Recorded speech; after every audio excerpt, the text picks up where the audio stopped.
Destiny 2000 লিমিটেডের central PhD forum কর্তৃক আয়োজিত আজকের এই পিএইচডি মিটিং এর সম্মানিত প্রধান অতিথি, বিশেষ অতিথিবৃন্দ, সম্মানিত ডায়মন্ড এক্সিকিউটিভ এবং বাংলাদেশের প্রত্যন্ত অঞ্চল থেকে আজকের এই প্রোগ্রামে সম্মানিত পিএইচডি বৃন্দ আমাদের এই প্রোগ্রামে উপস্থিত হয়েছেন। তো সবাইকে আমার ব্যক্তিগত পক্ষ থেকে শুভেচ্ছা স্বাগতম জানাচ্ছি এবং সালাম জানাচ্ছি। আসসালামু আলাইকুম। তো আজকের যে প্রোগ্রামটা, এটা আমি মনে করি অত্যন্ত গুরুত্বপূর্ণ একটা প্রোগ্রাম। এখানে আমরা যারা উপস্থিত আছি অল আর ডেডিকেটেড লিডার, অর্থাৎ ডেস্টিনি 2000 লিমিটেড যে একটা মহাতরু বা বড় একটা হাতি যদি আমরা বলে থাকি, এটার আমি বলবো আজকে এখানে যারা আমরা উপস্থিত আছি পিএইচডি বৃন্দ সারা বাংলাদেশ থেকে, আমরা সবাই এর দাবিদার। কারণ ডেস্টিনিতে এত টাকা বিনিয়োগ এসছে, এটা কিন্তু রুট লেভেল থেকে। আমরা ডায়মন্ডরা এক্সিকিউটিভদের নিয়ে বসছিলাম, তাদেরকে আমরা পিএইচডি বানিয়েছি এবং আমাদের PhD silver, gold, platinum PhD আমাদের এই ভাই বোনগুলো সারা বাংলাদেশের প্রত্যন্ত অঞ্চলে 24 ঘন্টার মধ্যে 18-20 ঘন্টা তারা দিনকে দিন, রাতকে রাত মনে না করে, শীতকে শীত, গরমকে গরম মনে না করে তারা প্রত্যন্ত অঞ্চলে তারা কাজ করেছে এবং বিনিয়োগ নিয়ে আসছে মানুষকে। ডেস্টিনি 2000 লিমিটেডের যে আমাদের মার্কেটিং প্ল্যান যেটা ছিল, সেই অনুযায়ী আমরা কাজ করেছি বা আমাদের সম্মানিত পিএইচডি ভাইয়েরা, ভাই বোনেরা প্রত্যন্ত অঞ্চলে কাজ করেছে। তাদের রেজাল্টের কারণেই কিন্তু ডেস্টিনি আজকে মহাতরু। কিন্তু দুঃখজনক হলেও সত্য, আমরা এই রুট লেভেলের লোকগুলোর কথা ভুলে গেছি, টোটালি আমরা ভুলে গেছি।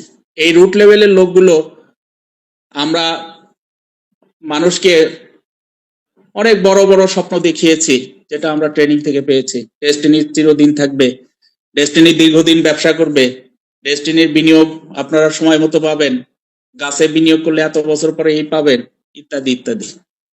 বিভিন্নভাবে আমরা সরকারি কর্মকর্তা যারা ছিল, রিটায়ার্ড পারসন, তাদের টাকাগুলো আমরা এখানে বিনিয়োগ করেছি। তারপর আমাদের বিদেশে যে সকল ভাই আছেন, তাদের ওয়াইফদের কাছে যে আমরা টাকা পয়সা নিয়ে আসছি, তাদের সংসার ভেঙে গেছে। গ্রামের প্রত্যন্ত অঞ্চলের অসহায় দরিদ্র লোকদের থেকে আমরা 5,000 10,000 টাকা করে নিয়ে আসছি, গাছে বিনিয়োগ করিয়েছি, আমরা শেয়ারে বিনিয়োগ করেছি। কিন্তু দুঃখজনক হলেও সত্য, গত ফ্যাসিস্ট সরকার শেখ হাসিনা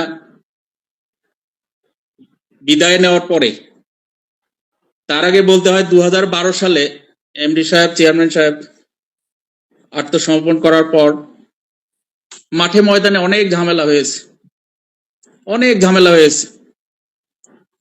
পুলিশের বাড়াবাড়ি, তারপর র্যাব অফিসে যাওয়া, এখানে যাওয়া, সেখানে যাওয়া, ইউনিয়ন পরিষদে বিচার আচার, মারামারি, ফাটাফাটি, অনেক কিছু হয়েছে। তা হাসিনার সরকার, ফ্যাসিস্ট সরকার বিদায় নেওয়ার পর বৈষম্য বিরোধী যে একটা স্লোগান চলে আসলো, তখন থেকে সবার বুকে আশা বেঁধে রাখলো যে আমরা ইনশাল্লাহ সামনের দিকে ভালো কিছু করব, ভালো কিছু পাবো ইনশাল্লাহ, আমাদের বিনিয়োগের টাকাগুলো ফেরত পাবো, যেহেতু আমাদের অ্যাসেট গুলো আছে। এমডি সাহেব, চেয়ারম্যান সাহেব ওনারাও বের হবে, একটা সুন্দর পরিবেশ আসবে। এরপর 173/22 যে বোর্ড, মহামান্য হাইকোর্ট কর্তৃক যে বোর্ড, সেই বোর্ডের বিভিন্ন প্রোগ্রামে আমরা ছিলাম। ডায়মন্ড পিএইচডি, সিনিয়র পিএইচডি অনেকেই ছিল, ঢাকাতে যারা আছে আশেপাশে, তা আমরা ছিলাম। সেখানে বিনিয়োগের টাকা ফেরত তো হবেই, পাশাপাশি আমাদের ব্যবসাটা, আমাদের যে প্ল্যাটফর্ম ব্যবসা, টিম ওয়ার্ক মার্কেটিং যে ব্যবসা আমরা করছিলাম, সেই ব্যবসাটা আমরা ফেরত পাবো। এই বছরের 5 তারিখে বর্ষপূর্তি অনুষ্ঠানে আমাদের মহামান্য হাইকোর্ট কর্তৃক ইন্ডিপেন্ডেন্ট 3 জন পরিচালকীয় উপস্থিত ছিলেন। ওনারা কিন্তু বলেছিলেন যে আমাদের এই ব্যবসাটা শুরু হচ্ছে, এই ট্রেনটা চালু হচ্ছে, এই ট্রেন কখনো বন্ধ হবে না। এবং এই ব্যবসা শুরু হওয়ার আগে আলিস সেন্টারে আমি শুনেছি যে আমাদের এই ব্যবসা করার জন্য সব ধরনের প্রস্তুতি রেডি। মহামান্য হাইকোর্ট আমাদেরকে ব্যবসা করার অনুমতি দিয়েছে।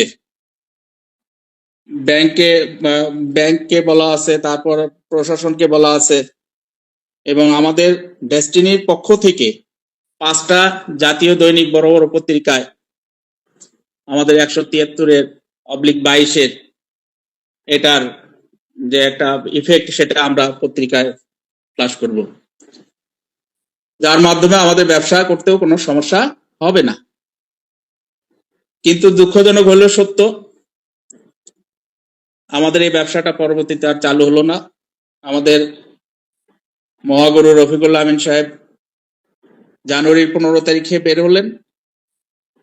হওয়ার পরে আমাদের সবার আশা ছিল উনি আমাদেরকে একটা ঐক্যের ডাক দেবে, আমাদের সবাইকে ডাকবে, পিএইচডিদেরকে ডাকবে, ডায়মন্ডদের নিয়ে পিএইচডি নিয়ে কাঁধে কাঁধ মিলিয়ে আমাদের মধ্যে যে ভুল ভ্রান্তি ভুল বোঝাবুঝি ছিল সেটা এক জায়গায় হবে। কিন্তু দুঃখজনক হলেও সত্য, জানুয়ারি ফেব্রুয়ারি মার্চ এপ্রিল মে জুন জুলাই শেষ হয়ে যাচ্ছে, জুলাই মাস, এখন পর্যন্ত আমরা ব্যবসা তথা আমাদের ডেস্টিনি 2000 লিমিটেডের যে ইউনিটি, সোশ্যাল মিডিয়ায় ঢুকলে লজ্জা লাগে, শরম লাগে, আমাদের কষ্ট লাগে। আমরা অনেকে এলাকায় এখন থাকতে পারছেন এমডি সাহেব বের হওয়ার পরে, যে এমডি সাহেব বের হয়েছে আপনাদের তো কোনো কর্মকাণ্ড নেই। অনেকে এখনো পালিয়ে আছে, অনেকে আমাদের মধ্যে তারা মান ইজ্জতের ভয়ে অন্য জায়গায় পালিয়ে আছে, এগুলো চলছে। এবং দুঃখজনক হইলেও সত্য, আমাদের প্রতিষ্ঠাতা পরিচালক যারা আছেন ওনাদেরকে আমরা যথেষ্ট সম্মান করতাম। আমরা এতদিন আশায় ছিলাম যে ওনারা ইউনিটি নিয়ে আমাদেরকে এক জায়গায় একটা প্ল্যাটফর্মে ওনারা নিয়ে আসবে, কিন্তু সেটা সম্ভাবনা এখন আমরা দেখছি না। অত্যন্ত দুঃখজনক, গত 26 মার্চ রাতে যে এবং 25 তারিখে 26 তারিখে যে ঘটনাটা ঘটছে অত্যন্ত ন্যাক্কারজনক একটা ঘটনা। ডেস্টিনির মধ্যে কোনো বিভেদ নেই, ডেস্টিনি একটা, আমাদের আলিস সেন্টার কোম্পানির ফ্লোর, এখানে যারা কাজ করে, যে সকল ভাইয়েরা কাজ করে, আমি সেখানে মাঝে মাঝে যাই, কারণ আমাদের নিজস্ব ফ্লোর, আমরা কেন যাব না, আমাদের কোম্পানির ফ্লোর আমরা কেন যাব না। তো সেখানে আমরা যারা কাজ করি বা যে সকল আমাদের ছোট ভাইয়েরা যারা কাজ করে, পেটে পাথর বেঁধে তারা এই কয়েকটা বছর যাবত তারা চেষ্টা করছে ডেস্টিনিতে যাতে প্ল্যাটফর্মটা ফিরে আসে, তারা ব্যবসা করতে চায়। তারা কিন্তু এখানে চেয়ারের ভাগ নিতে আসে নাই, তারা কিন্তু এখানে চাঁদাবাজি করতে আসে নাই। অথচ গত 25 মার্চের রাতে 26 তারিখে যে ঘটনাটা ঘটলো অত্যন্ত ন্যাক্কারজনক একটা ঘটনা। সারা বাংলাদেশ তথা বিশ্বের বহু লোক তারা জানিয়ে গেছে যে ডেস্টিনির মধ্যে ডিভাইডেশন চলে আসছে, সেখানে চট দখলের মতো একটা ঘটনা হয়েছে, অত্যন্ত ন্যাক্কারজনক একটা ঘটনা হয়েছে। আমি ডেস্টিনি 2000 লিমিটেডের একজন ডিস্ট্রিবিউটর, আমি ভাই মালিক না। আমার কথা হলো আমরা এখানে বিভাজন চাই না, আমরা মানুষের থেকে কষ্ট করে টাকা নিয়ে এসে দিয়েছি, আমরা বিনিয়োগ করে নিজেরা করিয়েছি, মানুষকে করিয়েছি, বড় বড় স্বপ্ন দেখায়। অথচ আজকে যারা এই বোর্ডে যারা আছে 49 জন, তাদের একটা ব্যক্তির মাথাও এটা নেই।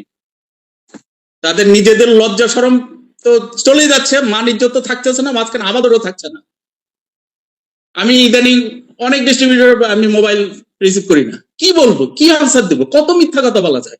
কেন আমি মিথ্যাবাদী হব, কেন আপনাদের কারণে আমরা মিথ্যাবাদী হব, কেন আমাদের সারা বাংলাদেশে পিএইচডিরা সিলভার গোল্ড প্লাটিনাম পিএইচডি 45 লক্ষ ডিস্ট্রিবিউটর আপনাদেরকে ফ্রেশার মতো জানতো, আপনাদের দিকে তাকিয়ে তারা কাঁধে কাঁধ মিলিয়ে কাজ করেছে, 24 ঘন্টা পরিশ্রম করেছে যে প্রতিষ্ঠানটা টিকবে, আমাদের এখানে কর্মসংস্থান হবে, আমরা কাঁধে কাঁধ মিলিয়ে কাজ করব। কিন্তু অত্যন্ত ন্যাক্কারজনক ঘটনা, শেখ হাসিনার পালানোর পরে আমরা আশা করেছিলাম একটা ঐক্যের ডাক আসবে, কিন্তু এখন দেখা যাচ্ছে এখানে বিভাজন, নানান রকম বিভাজনে ভরপুর। এটা আসলে আমরা আজকে যারা উপস্থিত আছি কেউ এটা প্রত্যাশা করেছিল না, এখনো করে না, ভবিষ্যৎও করবে না। এখন বাণিজ্য সবার যাচ্ছে, আমি সবার কাছে আমি বিনীতভাবে অনুরোধ রাখবো যে আপনারা ইউনিটি নিয়ে, এমডি সাহেব, চেয়ারম্যান সাহেব, আমাদের গোফরান ভাই, সাইদ ভাই, স্বপন ভাই, ভুল বোঝাবুঝি হইতেই পারে, আপনারা এক জায়গায় হয়ে, যেহেতু কোম্পানির অ্যাসেট আছে, স্বৈরাচারী সরকার তো আমাদের অ্যাসেট গুলো নেয় নাই, এগুলো যেহেতু আমাদের লিগেল অ্যাসেট, এগুলো কিভাবে দ্রুত হাতে নিয়ে আসা যায়, কিভাবে এগুলো বন্টন বা আমাদের মাল্টিপারপাস দ্রুত যেভাবে চলছে আরো দ্রুত এটাকে লাইনে নিয়ে এসে আগামী ডিসেম্বরে বা জানুয়ারিতে যাতে একটা ডিভিডেন্ড দেওয়া যায় সেই ব্যবস্থা করা যায়। আর আমাদের যে অ্যাসেট গুলো আছে সেগুলো থেকে কিভাবে গাছের টাকাগুলো আমরা দিতে পারি, এগুলো দিলে আমাদের ডেস্টিনি ইনশাল্লাহ সাবেক অবস্থায় ফিরে আসবে। তা আমি অনেক কথাই বলছি, আমি শুধু এতটুকু বলবো যে আমাদের মাঠে ময়দানে আমরা যে পিএইচডি ভাইয়েরা সিলভার গোল্ড প্লাটিনাম আমরা যারা আছি, যারা এলাকায় আমি বলবো যে মানুষের চোখে ছিলাম ডেস্টিনির, সেই লোকগুলোর কিন্তু এলাকায় মান ইজ্জত তো নেই। আমাদের সমাজে নামাজ পড়তে গেলেও তার উল্টাপাল্টা কথা শুনতে হয় যে আপনি এই লোকটা ডেস্টিনি টাকা মেরে খেয়েছে, ডেস্টিনির মাধ্যমে টাকা খেয়ে। আমরা তো টাকা মারি খাই নাই রে ভাই, আমরা তো রিসিট দিয়েছি, আপনারা রিসিট দিয়েছেন, আমরা রিসিট পৌঁছে দিয়েছি, টাকা তো জায়গা মতো আমরা দিয়েছি। কিন্তু এই কথাগুলো, এই বদনামগুলো আমরা কেন নেবো? আপনারা তো এগুলো কখনো চিন্তা করেন না, কখনোই চিন্তা করেন না। এগুলো যদি চিন্তা করতেন তাহলে এই শেখ হাসিনা পালানোর পর আপনারা ইউনিটি নিয়ে এতদিন একটা লাইনে চলে আসতো। তাই আমি সবার কাছে বিনীতভাবে অনুরোধ করব, আমাদের ৪৫ লক্ষ ডিস্ট্রিবিউটরের কথা চিন্তা করে, মাথায় চিন্তা করে আপনারা এক জায়গায় হন, ৪৯ জন এক জায়গায় হন। এক সময় আপনারা লভ্যাংশ পাইছেন, আপনারা ঈদে চাঁদে বহু টাকা এই স্কাউট ভবনে দেখেছি, বহু মানে লেনদেন আপনাদের হয়েছে। আরো হোক, দোয়া করি আপনারা আরো কোটি কোটি কোটি কোটি কোটি টাকা আপনারা মালিকানায় আপনারা আরো লাভ করেন। আমাদেরকে ব্যবসার প্ল্যাটফর্মটা দেন, বিনিয়োগের টাকাগুলো ফেরতের ব্যবস্থা করে দেন। আর ভুল বুঝাবুঝি, এই যে কাদা ছড়াছড়ি, এগুলো না করে এক জায়গায় হন। যদি না হন তাহলে বিপদ আপনাদেরও আছে, আমাদেরও আছে। তা আমি অনেক কথাই বললাম, সবাই ভালো থাকেন, সুস্থ থাকেন। আমার কথা কেউ খারাপ দৃষ্টিতে নিয়েন না। প্রতিষ্ঠানটা আছে, আমাদের অ্যাসেট আছে। আমরা ইনশাল্লাহ আবার যদি মিলে জিলে ঐক্যের ডাকে যদি আমরা আসতে পারি, কানা ঘোষা অমুকে আমার নামে উল্টাপাল্টা বলে কেন বলে, আমরা এক জায়গায় হই না কেন? তাদেরকে ডাকেন, এক জায়গায় ডাকেন। আগামীকাল থেকে যাতে ফেসবুকে কোনো উল্টাপাল্টা নিউজ না আসে যে ডেস্টিনিতে ইউনিটি চলে আসছে, এখানে কোনো প্রকার বিভাজন নেই। তাই আমি আজকে চেয়ারম্যান সাহেবের কাছে, প্রশান্ত ভূষণ বড়ুয়া দাদার কাছে বিশেষভাবে অনুরোধ রাখবো, আপনি এই মুহূর্তে ডেস্টিনি তথা ৪৫ লক্ষ লোকের আমি মনে করি একজন অভিভাবক। আপনি এই ইউনিটিটা উইদিন শর্ট টাইমে নিয়ে আসবেন ইনশাল্লাহ। আপনাকে এই ৪৫ লক্ষ ডিস্ট্রিবিউটর চিরস্মরণ আপনাকে স্মরণীয় করে রাখবে ইনশাল্লাহ। তো সবাই ভালো থাকেন, সুস্থ থাকেন, সবার সুস্বাস্থ্য এবং দীর্ঘায়ু কামনা করে আজকের আলোচনা এখানে শেষ করছি। আল্লাহ হাফেজ।